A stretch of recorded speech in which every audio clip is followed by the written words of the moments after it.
Welcome back, everybody. It's two guys and a stack of comics. That's Mike. I'm Reed. That's the stack right there.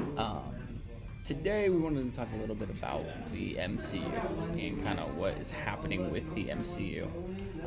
We've talked about the movies before. We've talked a little bit about some things that we haven't really liked, but kind of wanted today to go into a little bit of why we think the MCU is in trouble.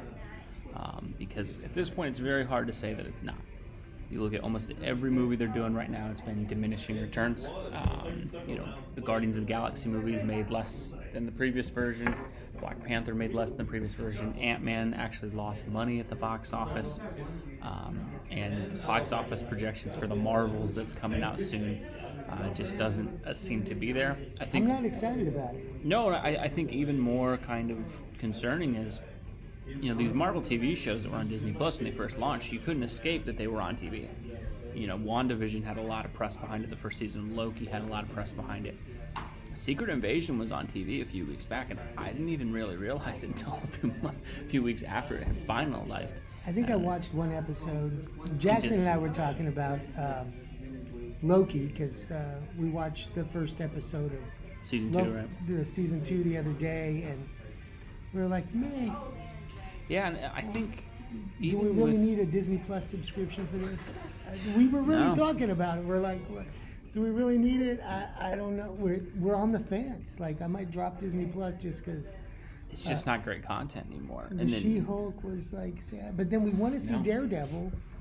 Yeah, no, I think that's the thing is, Did you hear hype has even been down for it. They scrapped the first few filmed episodes. Yeah, no, and even more troubling, Daredevil got into production. You got Charlie Cox, and apparently they've scrapped most of the writers already, which could end up being a good thing. That's what Jackson thinks. And that hopefully they're realizing some of these trends. Optimist, right? But to go with why I think Marvel has fallen a bit, and Mike and I both have kind of opinions on why this has happened. For me, I think greed has killed the MCU more than anything else. Well, to be honest, you and I both kind of thought that we saw that coming because we knew what DC was paying all that money for. They bought Star Wars. They paid $1 billion something for Lucas to buy the Star Wars, and we knew when they bought the rights for Marvel, it was probably going to be the same thing. And don't get me wrong, they did really good on a few. Up through 2019, they were 100% hitting it. But since then, and I don't know if it was the pandemic or they're just the machine is just going on autopilot. The little Disney machine, movie, TV show, Mickey Mouse driving it back there. TV show, movie, and that's bound to have a grinding effect on the quality, and the audience engagement. Yeah. I think that's the other thing is this is the classic example of less is more. I think the reason the MCU was so successful is they kind of found the perfect formula of 2 to 3 movies a year. It was like you got to see the next chapter in a story you were watching, and each time you went, you had little breadcrumbs that were in about what was the overall story, but you mainly went and got a complete kind of adventure. Yeah. And you look now, I don't even know what movies after the Marvels. And that's crazy because you used to know, without a doubt, what movies were on the docket, what was coming out the next year, what you were looking forward to. We're 7 or 8 or 9 movies into this phase 4 and 5. I don't know what the overall point is of it. I don't think they do either. And I think they're scrambling on a couple of fronts. Superhero movies have fallen out of favor in the zeitgeist of the time. There was a point in time where they were all the rage, and it lasted 10, 15 years. But certainly appears they're on their last legs. It's almost like it doesn't matter how much money you throw at it. It's not going to fix the problem. And the biggest issue, I think the Disney Plus stuff, and I think in a lot of ways this has been similar for Star Wars, has been the problem. And there's moments that should matter, but because they're on Disney Plus, you got people watching it on their cell phone or their laptop at 2 a.m. in bed to avoid spoilers, instead of what used to be in, like, I think, me and Mike, we used to be in a comic book group that used to go to these movies. What was so cool about the comic book movies was when you'd go in that audience anticipation and you'd have the moments happen and the crowd would cheer. It was almost like being more like at a football game than it was at a movie. And you'd have all your comic friends around you. Yeah. Yeah, and now it's just like, if you can wait 4 or 5 months, and movie tickets are so expensive. Yep. So, I think Marvel has kind of like, after Endgame, they were kind of rudderless. And they had some ideas of where they were going to go with it. And then they put out that awful Thor movie. And they put out the Eternals. No, they just put out really boring films. They grabbed at Shang-Chi, which had a lot of potential, but then it kind of fell flat. What else did they pull out of the... Black Widow had a movie that was a prequel, but she was already dead. That was kind of like a bummer too, wasn't it? There was so much focus on allegedly the multiverse, but really that's only impacted Doctor Strange and Spider-Man's movie, and those were your 2 successful movies. Oh yeah, the Spider-Mans, of course, they'll always be. Oh yeah, and I think there's a difference between Spider-Man and the MCU as far as like Spider-Man's gonna be fine. Whenever they release the 4th Spider-Man movie with That's Tom Holland, $1 billion movie every time. it's gonna be fine unless they just make an atrocious film. Yeah, and that could happen. But what I think has really hurt them more than anything else is just that loss of audience engagement. In that it's such a commitment now to get through Marvel, it's almost like a task. Like, and the other thing is, like, it's one thing to give me a 2.5-hour movie that I go, it's in the big screen, it looks professional, it's got a big budget, it's going to connect to the main story. When you want me to watch a 6-issue Nick Fury series about him fighting Skrulls once a week, and then it's going to get spoiled for me by people online anyway, unless I just abandon all of the geek circles because it releases at 2 in the morning. Like, I'm not going to stay up until 2 in the morning and watch the show, because I got to work in the morning. Yeah. And then, then the spoilers get out, and by the time you have that, it's like, okay, well, I'll just catch up on when it ends. And what inevitably ends up happening is it kind of just slips away, and like, well, I don't like Nick Fury from the MCU enough that I'm going to go spend, 4 or 5 hours watching a series that's got poor reviews, and I know basically what happens already. And so I think just that greed of it, and to me, Disney Plus has been the most damaging thing for the MCU. I think it's similar to Star Wars. I think, the moment I thought Disney Plus really botched it, isn't Marvel, but it was in a Star Wars show. In the finals, and spoilers for The Mandalorian if you haven't seen it, but in the second season of The Mandalorian, the final episode of that second season, they have Luke Skywalker show up and have an absolutely amazing scene. And while I really enjoyed it, my number one thought when it finished was, how mind-blowing would this have been in the theaters? Yeah. In a packed theater full of Star Wars fans on opening night, when you see that green lightsaber ignite, how cool would that have been? Instead, it was 2:30 in the morning, because I was not at work the next day, on my phone, laying there trying not to wake my wife and my kids up watching it. And again, it's one of those things where had I not watched it late at night, would have gotten spoiled for me, would have ruined it. And that's the thing, is you're taking away from the theatrical experience for Disney Plus.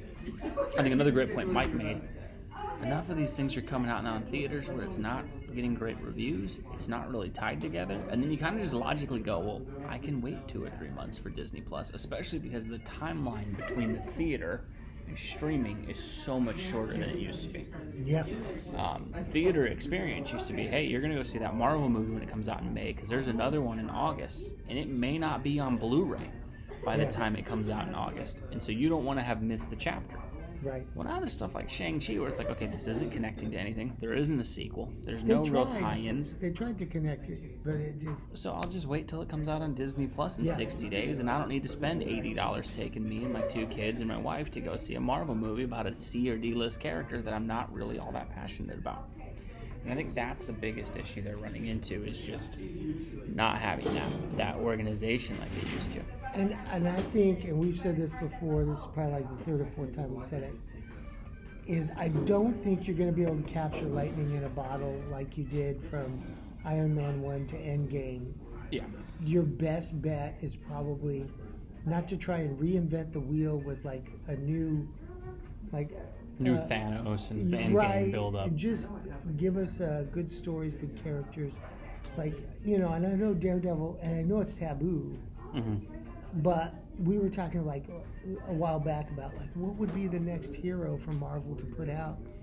And I know Daredevil's doing TV, but it'd be so cool to see him on the big screen again. Like, Yep. Yeah, they've already done him. Even when he showed up in No Way Home, it was really cool to see. And I think that's the hard part that Marvel's run into is the unnecessary. They have the characters that would energize audiences again. They've just been slow with them. They bought Fox and have had the X-Men for 4 or 5 years now. It's like, no, we're going to put Eternals out first.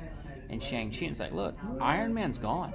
Captain America's gone. Why would you not put the pedal to the metal? You need the X-Men, the Fantastic Four, Daredevil. You have some heavy hitters left. But then you're kind of like back in cringe mode. What if they put out a bad Wolverine? Well, and one we'll do a video on pretty quickly here in the next week or so is there was a character they kind of rushed into it in the Submariner, a classic great character, and they did not give him a great on-screen representation. They kind of jammed him. That wasn't even Submariner. I don't know who that was. I'm just pretending it wasn't. Well, yeah, that's the thing is they could always make another Namor movie, and like if they actually made it close to the comics, you wouldn't know anything because they really didn't do much right. with him from it. But, same thing with Flash. Yeah. That Flash movie broke you. You could just put out a real Flash movie and pretend that one didn't happen.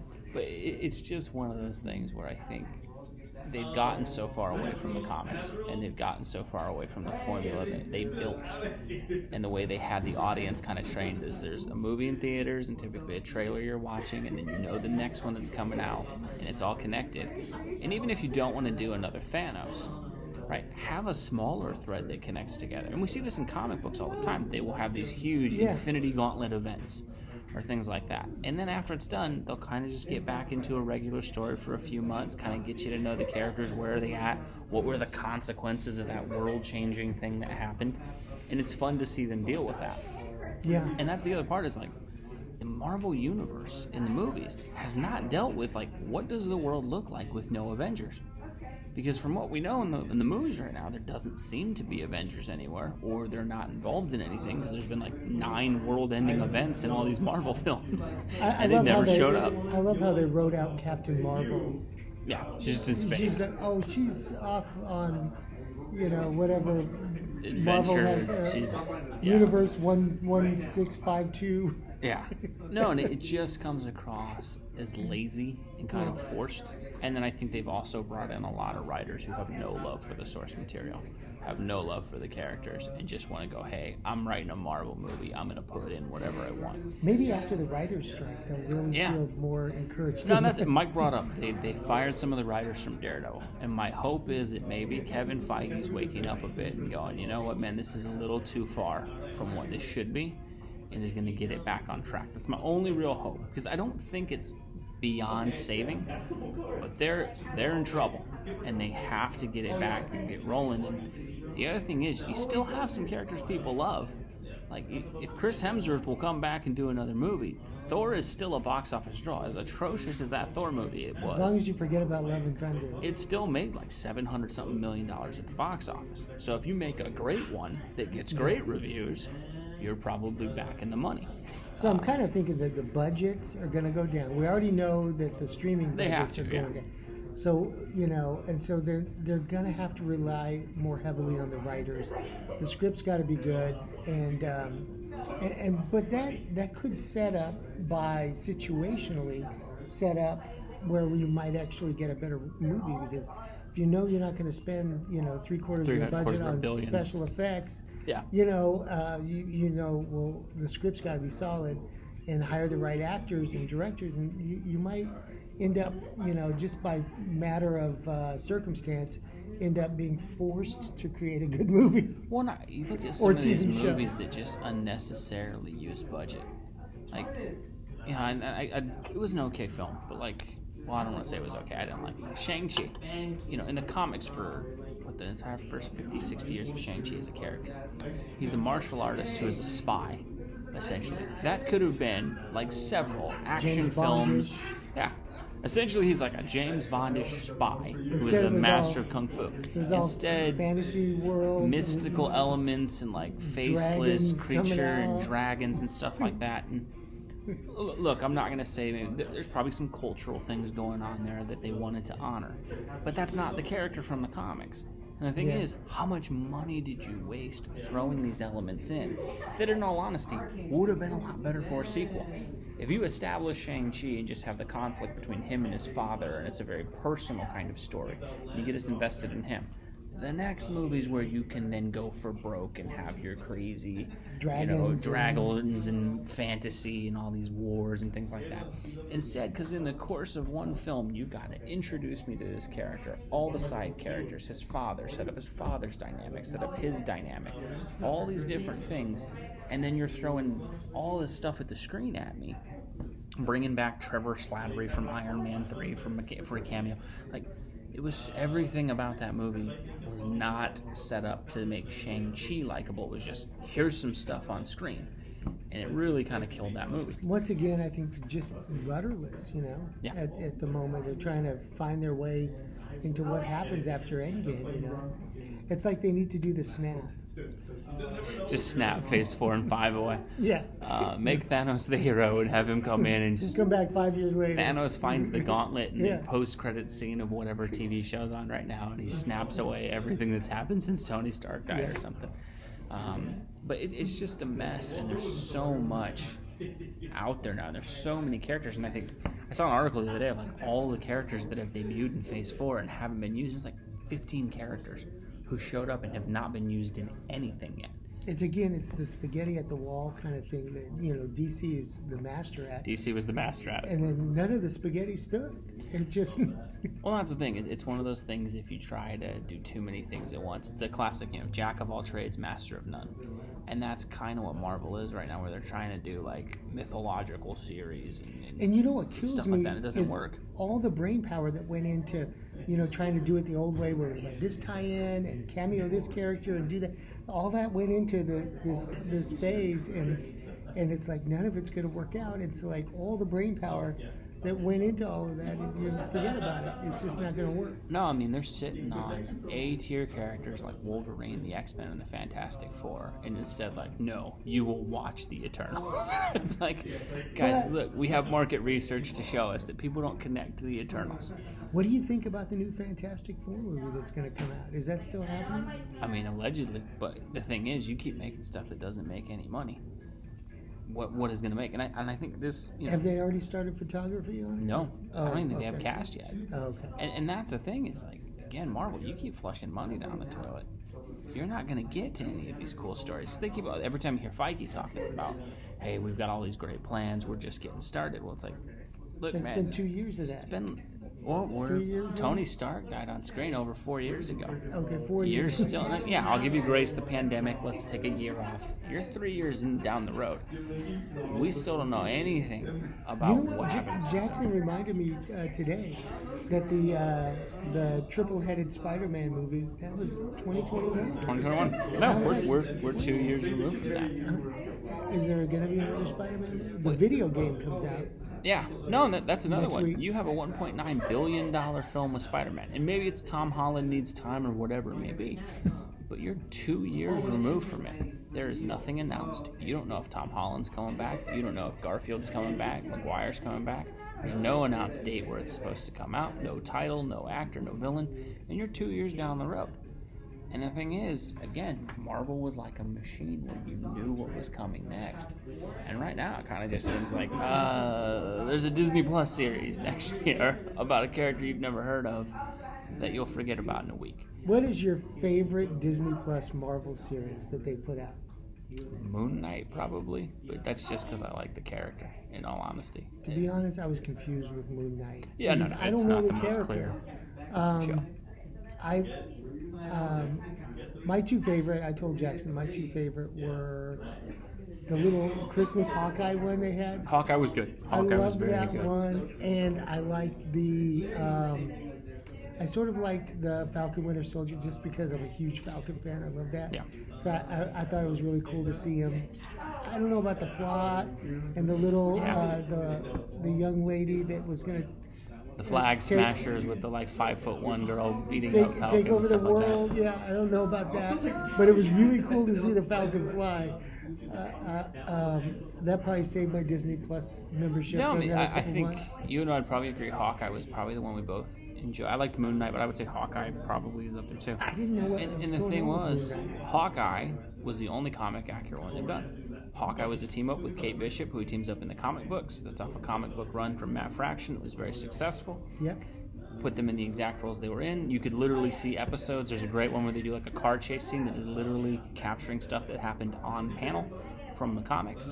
Did pretty well, and I think it was well received. Look at the other stuff. Always goes back to stay true to the source material. You can't go wrong. It just cracks me up. They just are so determined to avoid the comics. It's And then I crazy. was trying to remember, like, what were the other ones from Disney Plus? We had Loki, you had WandaVision. Oh yeah, we talked quite a bit about WandaVision, Jackson and I did the other day. I was like, Well, the morals, and this is the other part I think they're getting into. I was like, WandaVision. Marvel used to have very clear kind of cut rules for their universe. Now it's kind of anything can happen at any time. And then even goes, yeah. morally, there's stuff that happens now that, okay, like WandaVision tried to present that Wanda was okay at the end of that movie, that show. Like, oh, she didn't really do anything wrong. And you had Monica Rambeau, like, oh, we have to let her go. They're never going to know. She just enslaved the whole town. Yeah, she just took over like an entire town, enslaved people, and was basically torturing them Who wrote that? for months. Anyways. And they're like, they'll never know what you sacrificed for them. Her fake kids that she captured an entire town for. And again, if you wanted to have the story be Wanda's going through trauma and can't recover it, that's fine. You don't have to always present it as a hero. But you can't then at the last minute go, well, she wasn't actually like the bad guy in this. I don't know who wrote it, but it was just it seemed kind of weird to me. And I'm not a big, I don't know much about Wanda and the Vision and all of that. I remember briefly from the comics back in the 70s, I think. They were in the Avengers together. Yep. And but other than that, I didn't really know much about them, and except for the Iron Man movie. No, the Age of Ultron. Age of Ultron movie. Yep. Yeah, that was. Well, and I think that's the other thing is you have to know which characters to give the spotlight to. And I think Marvel kind of got greedy with like, well, we made Ant-Man work, so we can do anything. And the problem is, I like Vision personally as a character. A Vision movie would never have been successful at the box office. And that's a 2-hour commitment. Yeah. Why do you think people want to show up for 9 episodes, 9 weeks in a row to watch it? They made it kind of fun at first. Oh no, originally there was a great premise. Yeah, it was kind of fun how the TV sitcom thing kind of bumbled it. And I think that's the other thing is I think if they made a Loki movie, I don't know that it would be a box office success. So then why do you think people are going to show up and watch 10 hours of Loki on Disney Plus? You kind of have to know where your successes and where your victories are and where characters are well utilized. Loki's fantastic in a Thor movie. Yeah. As a play on off of him. On his own, teaming up with Owen Wilson, like, I'm not exactly shocked that that's not breaking the internet. Although I love Owen Wilson. No, he's hilarious. Great actor. And again, nothing against Tom Hiddleston. Great actor. He's fantastic as Loki. But it's you know, it's one of the things my wife always, you know, jokes around with my sons about it, like, you know, because my kids love eating cereal. It's like, look, you can eat that all day, but if you eat Frosted Flakes for every single meal, you're going to end up hating it because there's too much of it. Yeah. And that's the same thing I think with like Loki. Loki's great in small doses. He's great in a Thor movie as the villain, as an antagonist, not as the driving force of a multi-season TV show. Yeah, and I think that's what they're kind of finding out. But then again, they paid so many billions of dollars for Marvel. You know, the machine's got to be fed. They got to just. No, it almost seems like, hey, we need something for Disney Plus. What character can we throw in a series and just put it out there? I mean, and you watch some of these series. I still don't know what the heck Secret Invasion was. I finished watching it, and it's not that I didn't get it or I wasn't smart enough to understand it. It was nonsensical. There were huge implications to what that show should mean. It was like, it just kind of happens. And then Nick Fury's just been married to a Skrull. And Nick Fury's had an access to a Skrull army. Okay, so this guy who for years was trying to build the Avengers had access to superpowered aliens who could shapeshift never used them. The other problem with that is if he's so in with the Avengers, why don't they ever show up on any No, it's the classic retconning Yeah. of stuff where it's like, oh, well, this has been going on since it's the Eternals. The same, and we did this when we reviewed the Eternals. Okay, these super-powered godlike beings have been here since like the foundations of man, but sat out everything. Yeah. But now, after the world almost ended with Thanos, we're gonna do something. It's like, that's the Watchers, not the Eternals. And the thing is, yeah, it's like just have that the Eternals were imprisoned. Like, you can sit there for 5 minutes and go, okay, how do you explain where the Eternals were? Okay, Thanos could have just captured them. They were in the Phantom Zone from DC. You could have easily had one of the first. Thanos is an Eternal. You could have very easily had the first people that Thanos conquered was his own. He imprisoned the Eternals. They were stuck on some ship. And after the event of Endgame, they find the ship and release the Eternals, who are horrified to see what Thanos did. A very easy explanation, as opposed to, well, we just don't intervene. And after one of our own almost ended the world, now we'll jump in. It makes no sense. And it just breaks any kind of logical consistency that universe could have. But let us know what you think. What do you think the biggest issues Marvel has right now is? Do you think the MCU can ever truly get back on track? If you were Kevin Feige for a day, what would you do? How would you get Marvel to refocus and get themselves back on track? Or do you think it truly just is that the MCU is out of gas and just we're seeing the last kind of puffs of smoke at the end of the day? Let us know what you think below. As always, thank you for joining us, and we will see you in the next video.